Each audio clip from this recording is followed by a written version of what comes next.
Observez bien la jeune fille sur cette vidéo de surveillance. Aliana De Vries, 14 ans.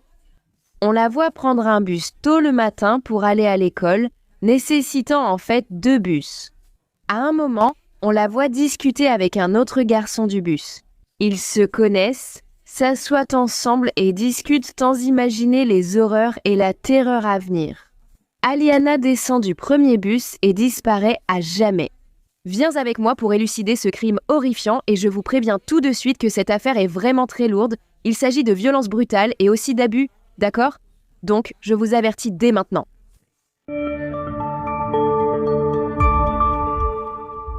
Salut à tous, je suis Sue, bienvenue sur la chaîne. Si, comme moi, vous aimez les histoires bizarres, crimes réels, théories du complot et autres curiosités étranges, n'oublie pas de t'abonner à la chaîne, d'activer la cloche de notification pour ne rien rater. Et aime, commente, partage, parce que tout cela aide beaucoup de monde ici sur la chaîne. Super, lançons la vidéo musique de... Aujourd'hui, nous allons à Cleveland, aux États-Unis. Cette ville a déjà été une ville très riche au début du siècle dernier, grâce à la forte industrialisation des États-Unis et au fait que de nombreuses usines se sont installées dans la région. Avec cela, de nombreux emplois sont arrivés et la population a vraiment explosé, tu sais. Mais avec le temps, les choses ont changé. Beaucoup d'usines ont fermé et la population est partie aussi. C'est pourquoi la ville connaît une crise de maisons abandonnées. Certaines rues comptent presque uniquement des maisons vides, attirant la criminalité et mettant en danger les habitants proches. Le 26 janvier 2017, très tôt le matin, il faisait un froid glacial, la neige tombait, cette ambiance qui te donne juste envie de retourner au lit et de t'enrouler dans la couverture, tu vois ? À 6h41, une jeune fille monte dans le bus. Aliana De Vries, 14 ans, vivait à Cleveland. C'était une fille encore très enfantine, tu vois. Cela s'expliquait par ses besoins particuliers. On lui avait diagnostiqué un léger retard intellectuel. Très affectueuse, elle était proche de sa famille, surtout de son père, son héros. Il répétait pour le bal des pères et des filles de l'école. Liana, qui aimait l'école, avait une routine simple. Chaque jour, qu'il pleuve ou fasse beau, elle enfilait son uniforme, prenait son sac à dos et le même bus. Mais maintenant, il était déjà 4 heures de l'après-midi et tu vois, toujours pas de nouvelles d'Aliana à la maison. Sa famille commence à s'inquiéter et décide d'appeler l'école pour savoir s'il s'était passé quelque chose. C'est là qu'ils ont eu une sacrée frayeur. Le directeur a annoncé qu'Aliana n'était pas venue à l'école aujourd'hui et le cœur de sa mère a raté un battement en l'apprenant. Tu imagines ? Elle appelle immédiatement la police pour signaler la disparition d'une mineure. Il précise que la jeune fille n'avait jamais fait ça auparavant, qu'elle n'était jamais partie de la maison, ni même séché les cours. Je veux le signaler comme un enfant. Quel âge a l'enfant ? 4 jours. Comment s'appelle l'enfant ? Je sortirai au printemps. Je l'ai mise dans le réseau de transport adapté ce matin. Elle n'est jamais arrivée à l'école ce matin. Non, elle l'a déjà fait. Non, elle n'a jamais fugué avant. Elle n'a jamais fait ça. Vous savez, rien de ce genre auparavant, non ? Les policiers contactent l'école et confirment qu'Aliana était vraiment une élève modèle et que tout le monde était surpris qu'elle ne soit pas venue à l'école. Ce matin-là, famille et communauté se sont mobilisées, distribuant des affiches avec sa photo, interrogeant les passants et cherchant désespérément un indice sur la localisation d'Aliana. La police indique qu'Aliana De Vries a été vue pour la dernière fois jeudi matin en descendant d'un bus près de la 93e rue et de Kingsman. Depuis, aucun signe d'elle à Noto. Pendant ce temps, la police envoyait des patrouilles parcourir les rues de la ville, fouiller les ruelles, surveiller le snack du coin, tous ces endroits où les adolescents ont l'habitude de traîner. Jusqu'à présent, ils pensaient encore que cela pouvait être quelque chose d'innocent. Peut-être qu'elle avait simplement décidé de sécher les cours ce jour-là. Qui sait, hein ? Peut-être qu'elle avait un petit copain dont elle n'avait pas encore parlé à sa famille. Elle a choisi de le retrouver pendant que les policiers patrouillaient et que les enquêteurs attendèrent le mandat. Pour avoir accès aux images des caméras de sécurité du bus, il a fallu plus de 24 heures et ils ont finalement obtenu les images, mais seulement du premier bus dans lequel elle est montée. Sur la caméra du premier bus, on la voit monter avec son sac à dos, une veste sombre et son uniforme. Elle avance dans le couloir comme un jour ordinaire à l'école. Allons-y, non ? À 6h46, un jeune homme monte dans le bus, sourit, dit quelque chose à Liana et s'assoit avec elle. Et quand on regarde cette scène, on se dit « Ah, ça doit être un ami, un camarade, peut-être même un petit copain, non ?» Je ne sais pas, ce sont des adolescents. Ils sourient, ils ont l'air à l'aise, et il n'y a aucun signe que quelque chose de dangereux puisse arriver. Le bus continue sa route et, à un moment donné, Liana descend seule. Elle est descendue prendre un autre bus pour l'école, tandis que son amie est restée dans le premier bus. Les enquêteurs n'avaient pas encore les images du second bus, mais ils n'allaient pas attendre.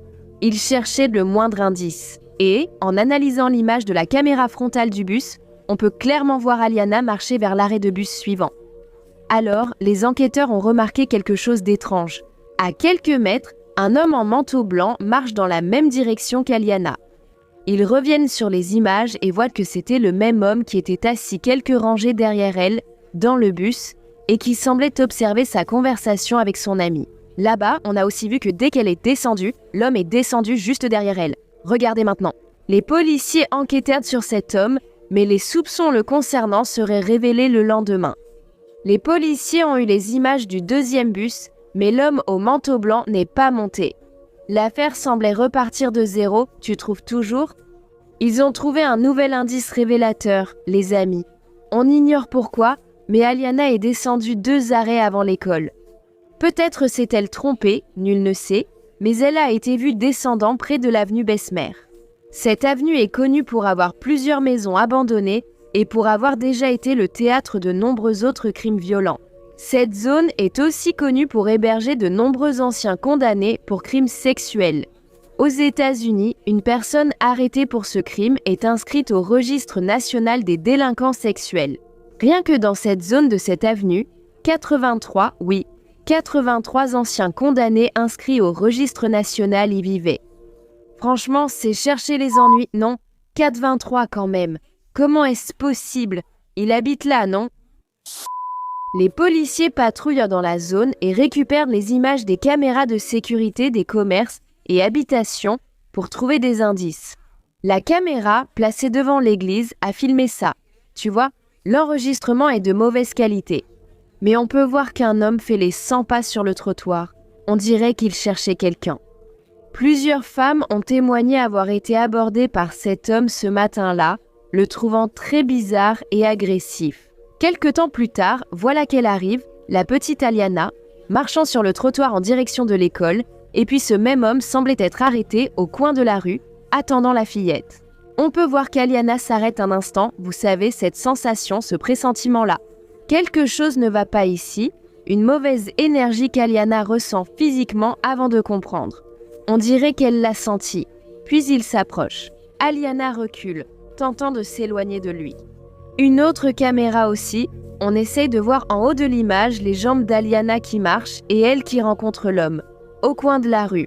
Une autre image, de très mauvaise qualité, montre seulement 2 personnes marchant, l'homme semblant pousser Aliana derrière elle. Les enquêteurs ont interrogé un témoin affirmant avoir vu l'homme enlacer la fille. Mais il a pensé qu'ils étaient père et fille et qu'il emmenait la fille à l'école. L'homme conduisait Aliana dans une rue de maisons abandonnée. Quelle horreur! C'est là que les policiers sont intervenus. Ils ont parcouru chaque maison jusqu'à la numéro 9412 sur l'avenue Fuller. 2 policiers entrent discrètement et perçoivent aussitôt une forte odeur de sang en ouvrant la porte. Tout était sombre, sans électricité, un silence effrayant, et tous 2 ressentent que quelque chose n'allait pas. Ils voient une traînée de sang menant à la chambre. Quelle horreur! En chemin, ils voient une boîte à outils, sans se douter que ces outils avaient été utilisés de façon brutale récemment. En entrant dans la chambre, ils découvrent le corps d'une jeune femme au sol, dans une mare de sang. Préparez-vous mes amis, je ne vais pas entrer dans les détails, sinon papa YouTube va nous punir, et ce n'est même pas nécessaire d'en parler. La scène était si violente qu'on ne reconnaissait pas le corps. Après l'avoir traînée dans la maison abandonnée, l'homme s'est imposé à elle, vous voyez ?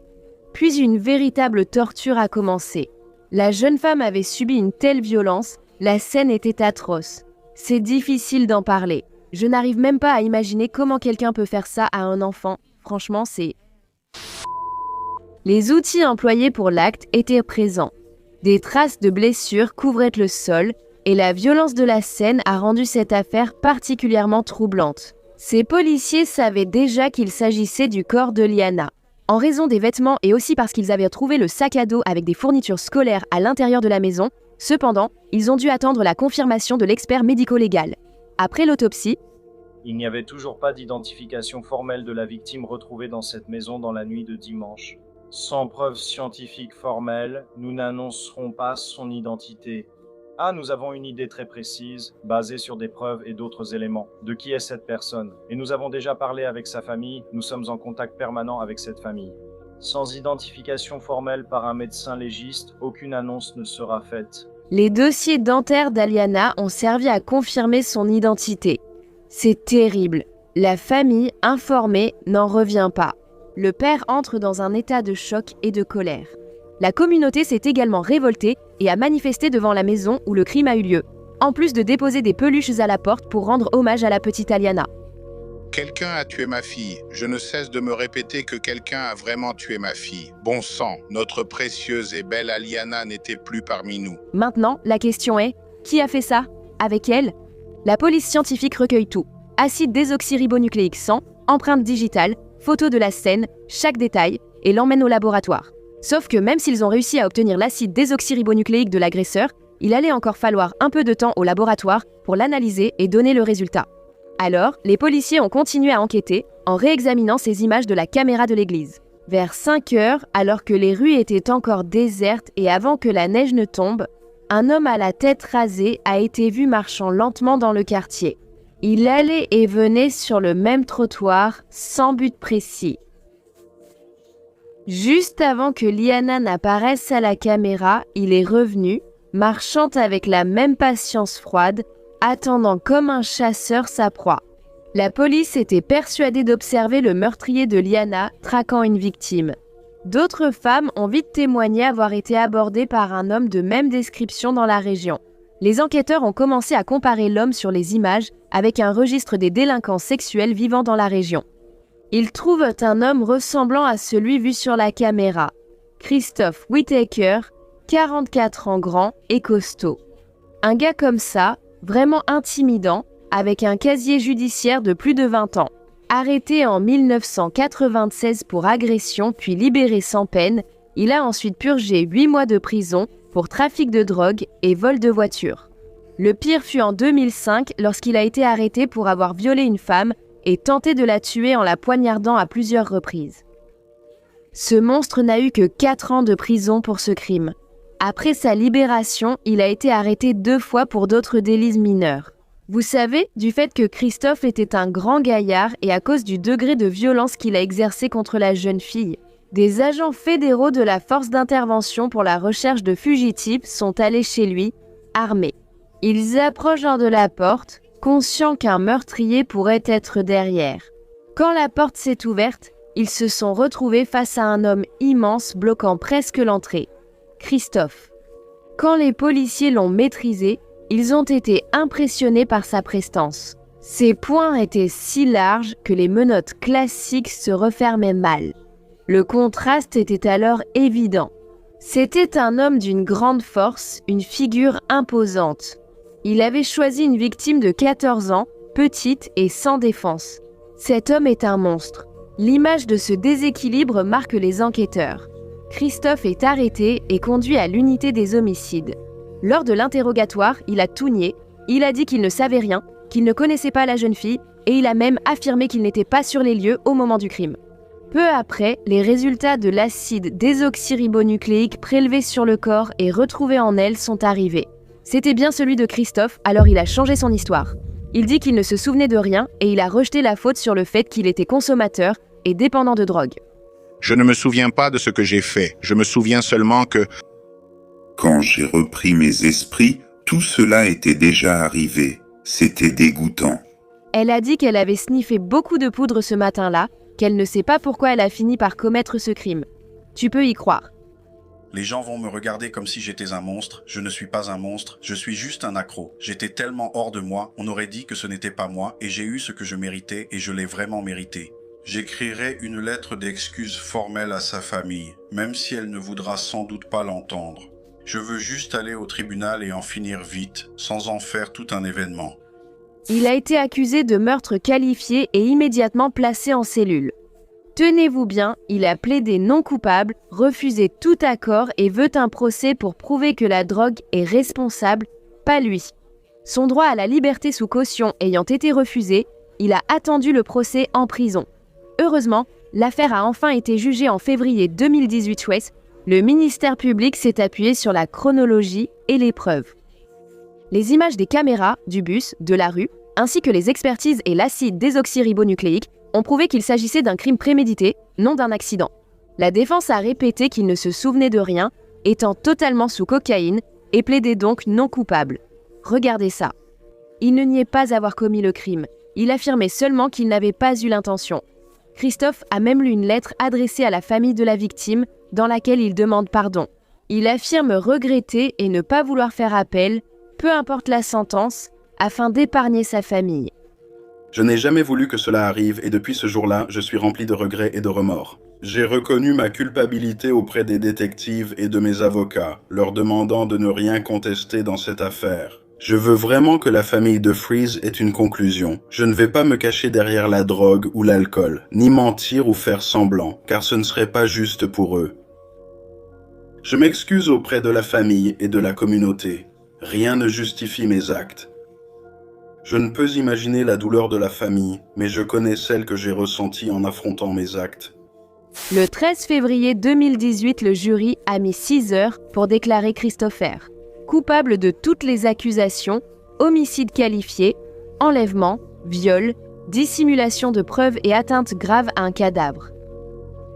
Informés que nous sommes arrivés à un verdict, mesdames et messieurs, dans l'affaire de l'État de l'Ohio contre Christopher Whitaker, et le jury déclare l'accusé Christopher Whitaker coupable d'homicide qualifié. Lors du verdict, la famille de Liana a supplié la juge d'épargner la peine de mort. Son père estimait que la mort serait trop facile et qu'il devait souffrir en prison à vie. Et franchement, je vais être honnête, les amis, je suis plutôt d'accord avec lui, vous savez. Imaginez un homme ayant tué un enfant condamné à perpétuité. Voyez ce que les autres détenus lui feraient. La mort serait trop simple, non?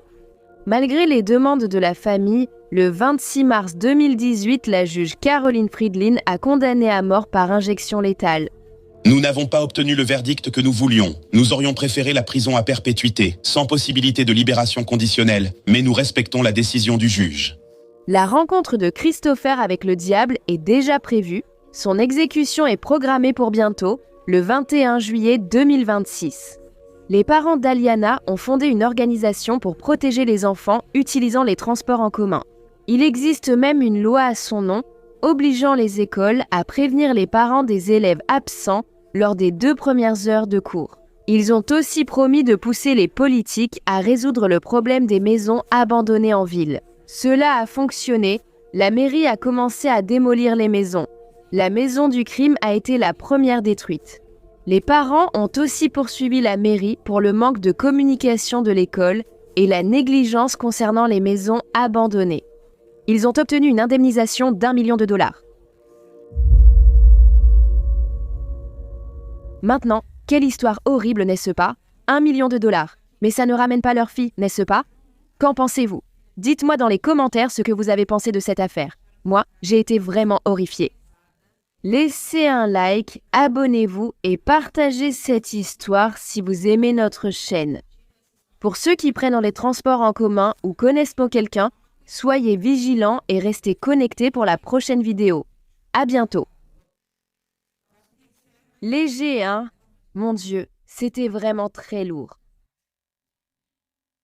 Merci les amis, un bisou pour vous. Merci, c'est comme ça.